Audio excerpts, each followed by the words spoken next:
So everybody, we in Tampa, Florida today. I got an awesome person that I want you to meet. As we begin to talk about what's real and who's really fighting for folks at the ground level. This lady right here, she's from the ground level 100%. We always know that in our community, a lot of people say what they're going to do. A lot of people say they represent us, but very few people actually represent us. Now, Connie BURTON is out of Tampa, Florida. She's the type of person that she will ride or die when it comes to Black people. Unapologetic all day long. So I want to jump into it. So Connie, who are you? Give us a little bit of information about you. Well, like the brave women that you see in the foreground, I'm a product of a strong tree of unbought and unbossed African women living in America. And so I am the daughter of public housing. I received my first nurturing values from strong women who love their people, and I have not stopped on my journey. I can say this, that Connie takes on the world. And when I say takes on the world, a person that no matter how many rocks you throw at her, she continues to fight. The type of person that she has her downs, but she always come back. Because she know at the end of the day, she has no choice. Unless folks like herself are out there really fighting for us all day long, you have no choice. So I know on her sick day, she's out there saying, I got to go, I got to go, I got to go. So Connie, let me see. When I first came to Tampa, it was in 2000. I came from Baltimore. And I remember hearing about Connie. And, you know, you get all kind of negatives because you know how that information is, right? And I said, yeah, well, you talking that bad about her, I want to meet her. This is something good if you talking that bad about her, especially if you talking bad about her for what she's doing for Black people. So I said, those are the type of people I want to meet. And when I didn't meet her, I said, yeah, I see why.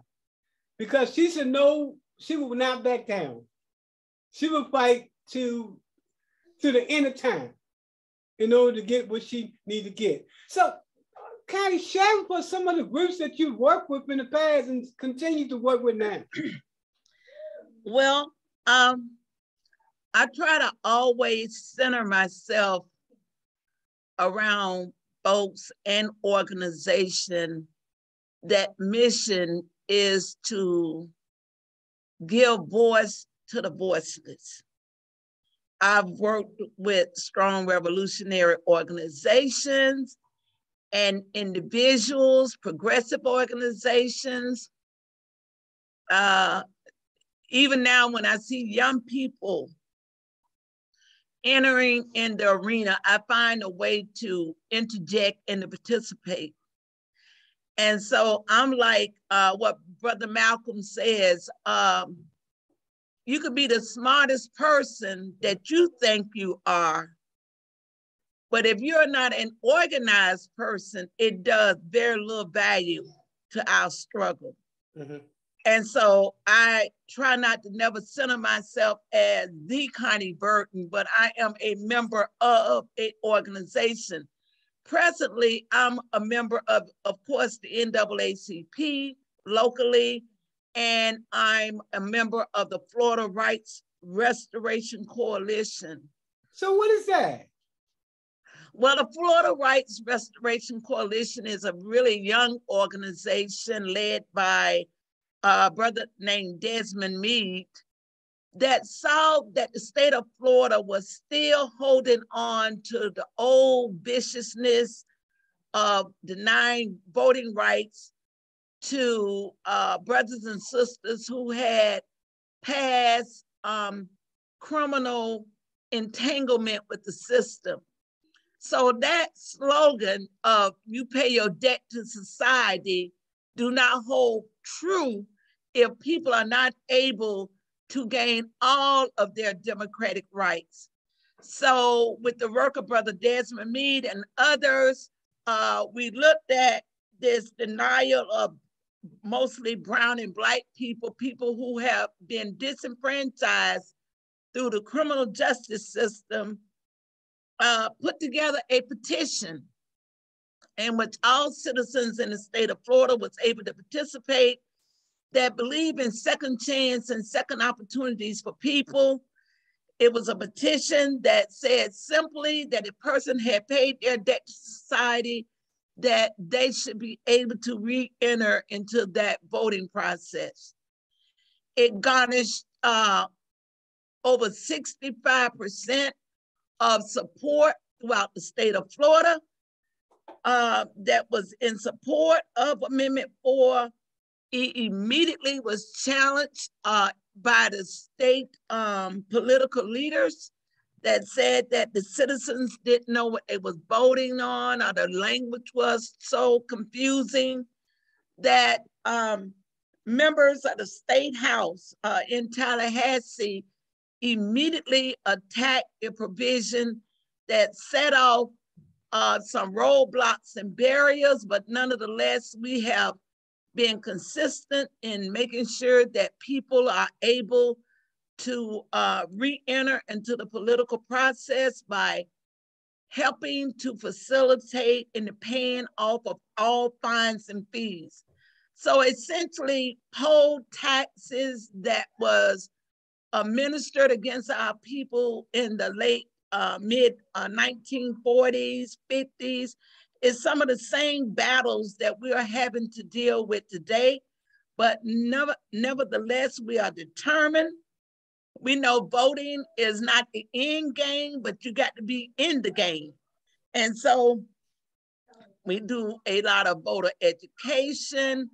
Again, the leadership raised money to help pay off fines and fees that was connected to the sentencing that triggered people not being able to vote.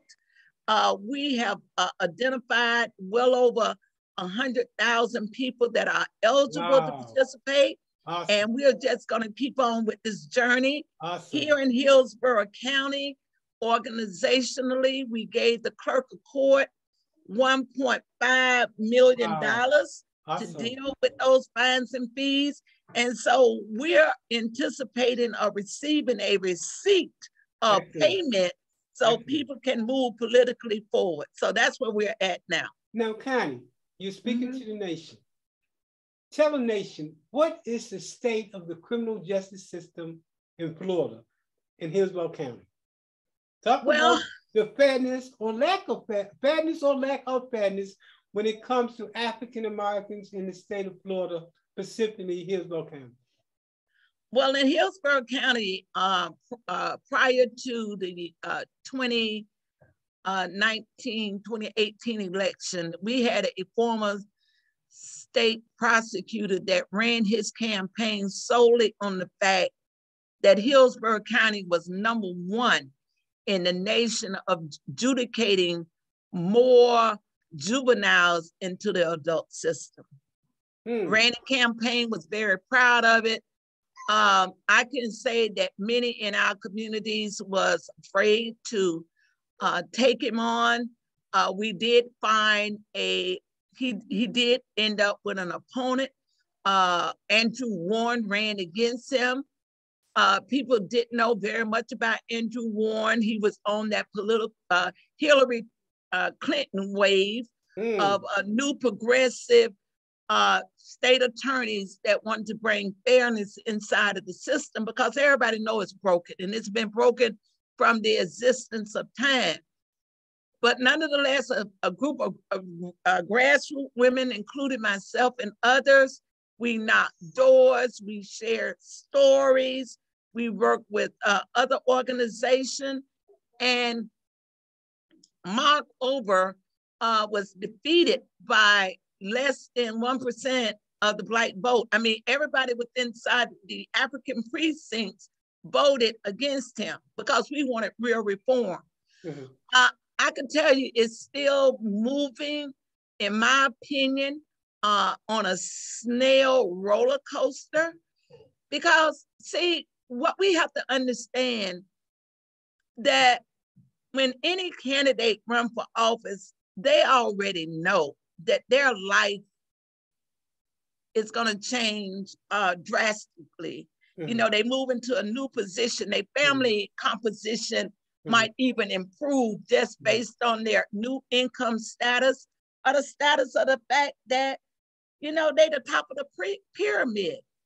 But what has been missing locally and nationally, when Black folks have been loyal to one particular political party over the other, is that we have not seen, in my opinion, a willingness of politicians willing to spend their political capital in behalf of Black people.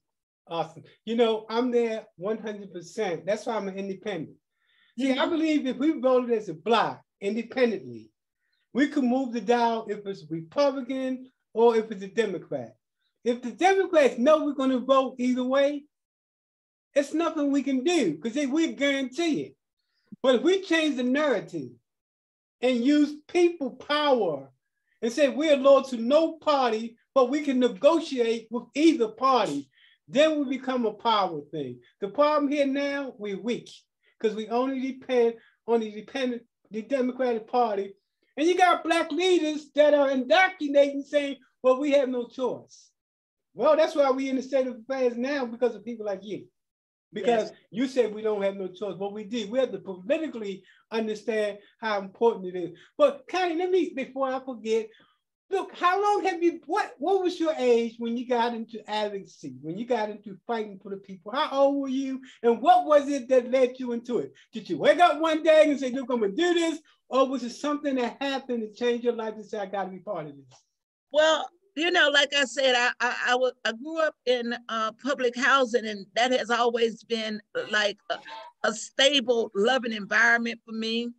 As I got older, you know, my vision changed. I started wanting more of the American dream. I began to recognize early on the need for having, you know, a good education. I went through the scenario of being the last hired and the first fired, and a marriage that didn't work for me.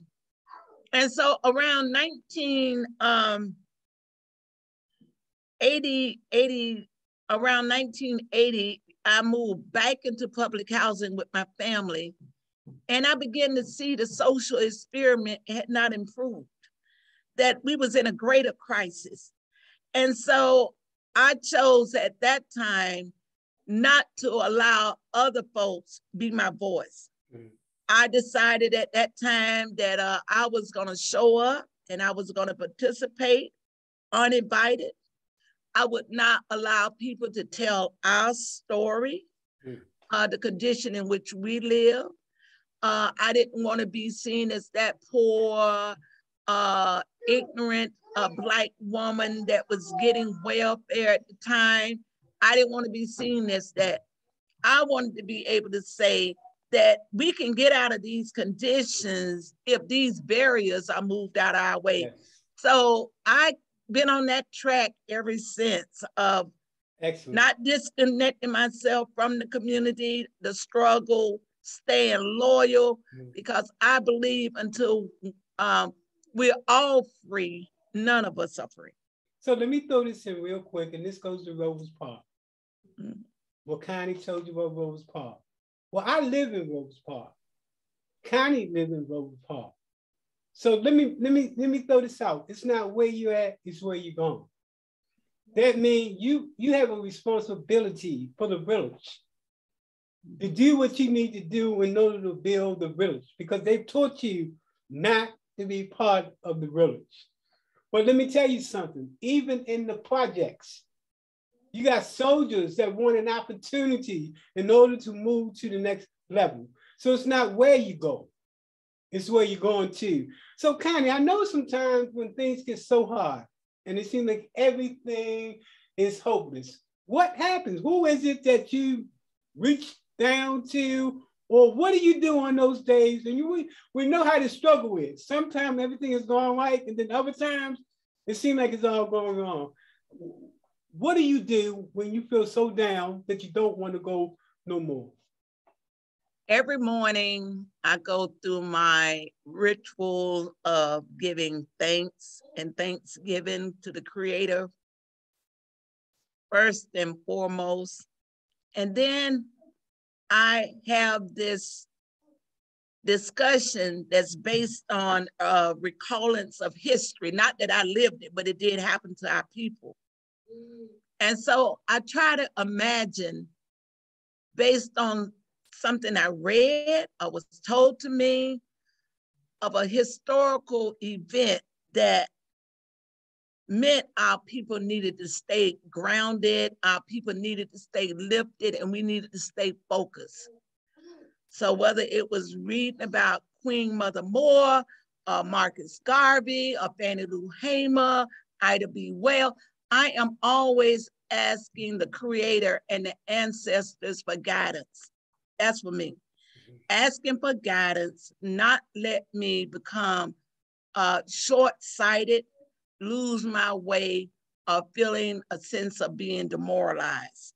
Just staying focused in the moment of knowing that others before me has had to travel through opposition. And so as the torch get passed to the next generation, we must do the same. So do you see part of your next journey starting a nonprofit? Well, you know, brother, I just wish I could just tie myself into 10 different Connies. One of my responsibilities to find people like myself, because we are all out there. We just got to get together. We got to know we could do this. And so I'm always reaching out to brothers and sisters that don't know how to know how, but got the will. And so that's what makes our relationship good, is because you have that next layer of things that I need. Oh yeah, for sure. Because like it's going to take all of us. See, if we're dealing with Black struggle, it's got to be about we. Yes. Everybody build each other. That's the only way we can do it. Because look, Connie, in Baltimore, they say we all we got and we all we need. So when it comes to Black people, no matter where you are, whatever knowledge you got to bring it back and share it. Because power is knowledge. And the more knowledge we got as a people, then we can fight the struggles all over the place. My reason for doing this is that I grew up in the projects. I've only knew poor communities all my life. I've never lived in a so-called good community. As they say, I've always been in the mud. And what I learned, especially out of Baltimore, is that all these different people always come to the community with bright ideas. And it almost always, it's just us left behind. So early on, I said, how do I learn this stuff? How do I learn what they know and put it in a way that I can come back for my people? And I got that chance in Baltimore. And the area that I came up in was Sandtown. It was one of the worst in the country. And they had people from Harvard, from Yale, from Princeton, all these so-called educated, different institutions like University of Maryland, all of them, to try to tell us how things should be.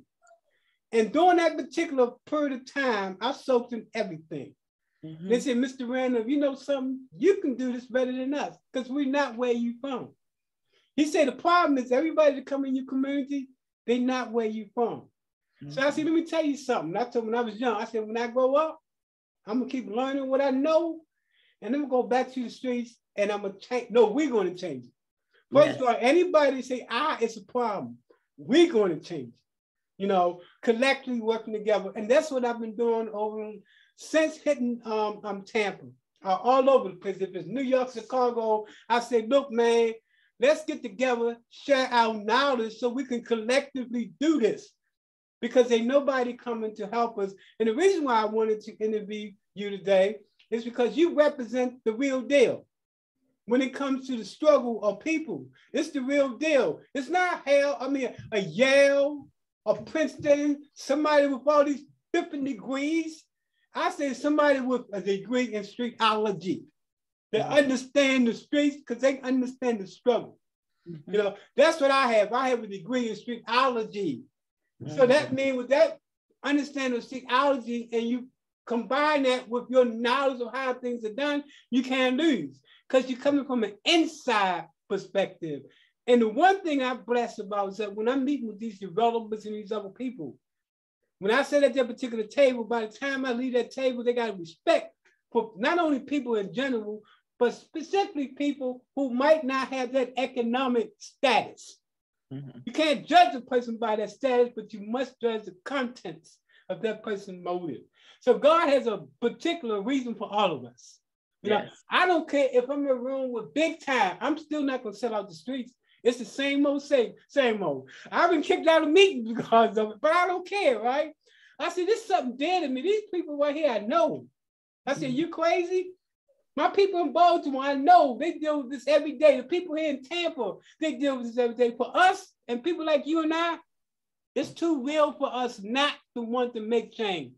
And not just simply pretend change, because people talk a lot, but we talk in terms of really doing it. So if you decide to do that nonprofit, you know, like I told you, we will provide all the training, including the CEO training, and for free.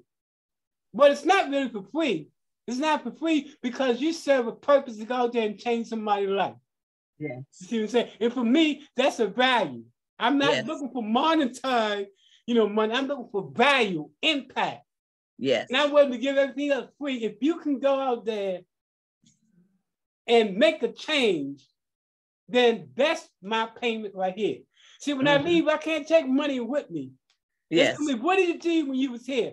And I remember Michael Max. Michael Max said, by any means necessary. Yes. And like him, I study, and I study, and I study.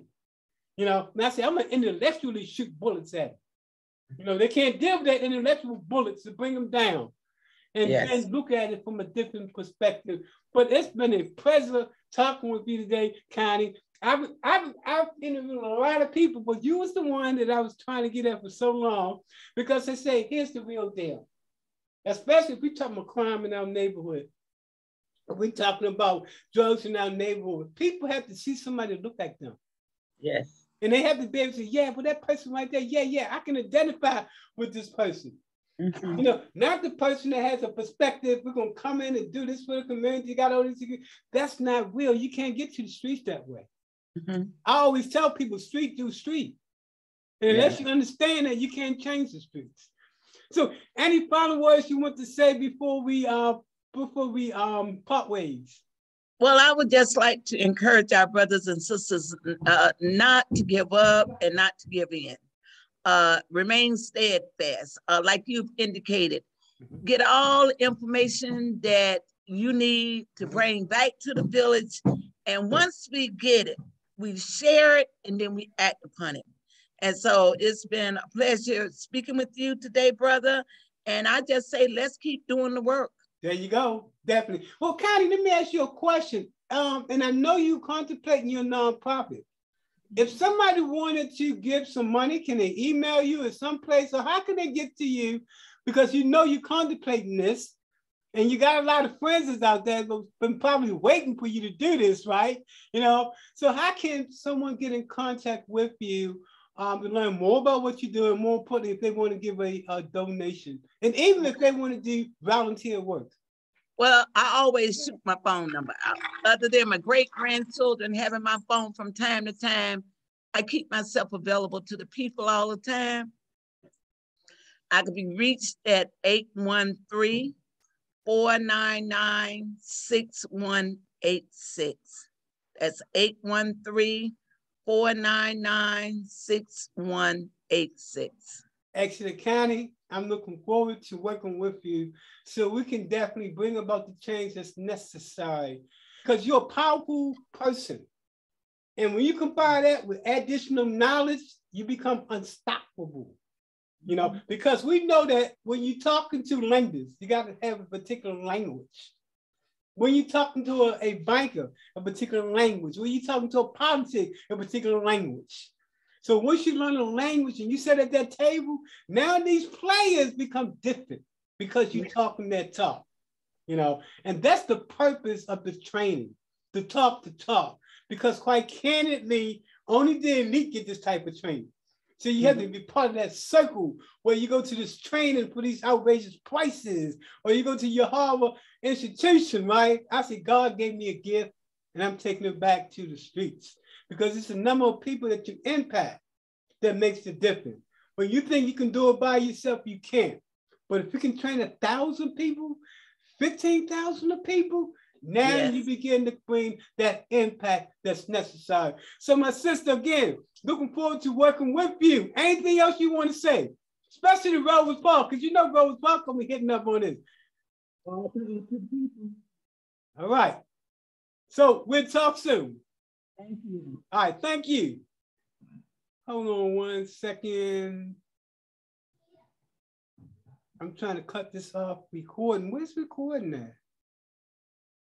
Hold on 1 second, Connie. Oh, here we go. 1 second.